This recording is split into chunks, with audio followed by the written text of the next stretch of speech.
Juan Kapitulo 6, versikulo 35. Si Jesus miingon kanila, "Ako mao ang pan nga naghatag sa kinabuhi. Ang muari kanako dili nagayod gutomon, ug ang mutuo kanako dili nagayod uhawon." Ang mga puno Pan sa kinabuhi. maglikon unta sa mong pagtuo ug gagaka kami sa pagtuman sa imong mahal nga kasuguan. Ang ginumanaakan ninyo. Santos nga Ebanghelyo sumala ni San Juan. Kumaniini si Jesus ang iyang mga tinunan nangadto sa lalawigan sa Judea.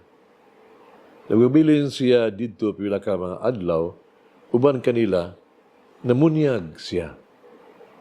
Namunyag usab si Juan didto sa Enon, dili layo sa Salim, kay daghamang tubig didto.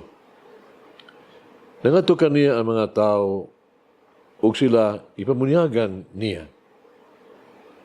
May mga tinunan ni Juan nga nagilang tugi sa usa ka Hudiyo mahitungod sa seremonyas sa paglinis.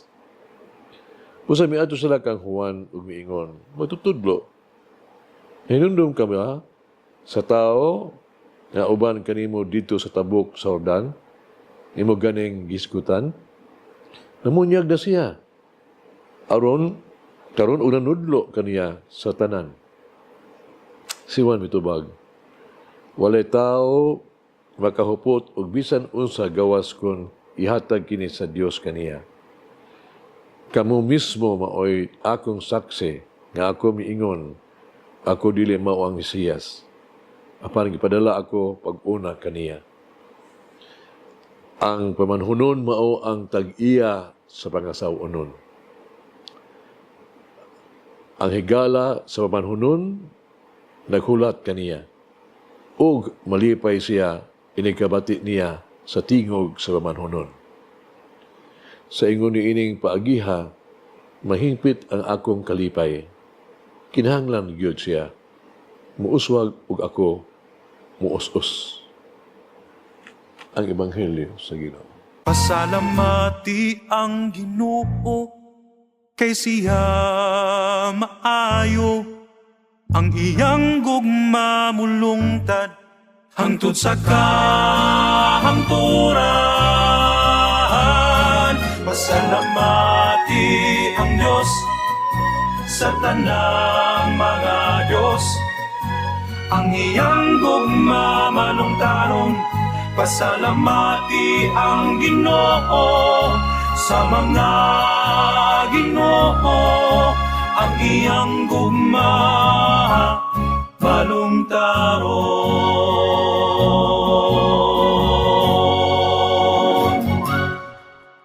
Doon ay mga panahon nga kita, sa magkatinuod, gunahon na kita nga, mubati kita nga, luwas kita, mula ligon kaayo, sigurado sa tuang kagalingon. Tungod sa bahandi ka, o talagsaon na itong talent, o kabantog. Hato nga kita, makasugat og mga kasidatian. Sa Ebanghelyo karong adlaw, atong nga basa, ang mapausanon nga kahisanatian ni San Juan Bautista. So, dahil gisultian siya sa iya mga tinunan ba? Na ang usa sa imong gibunyagan, gisaksihan, ang tanan miduol na nga ito kaniya. Sa dahil pagkasulti, kini nga si Jesus mas popular na kay kanimo karon kung panila.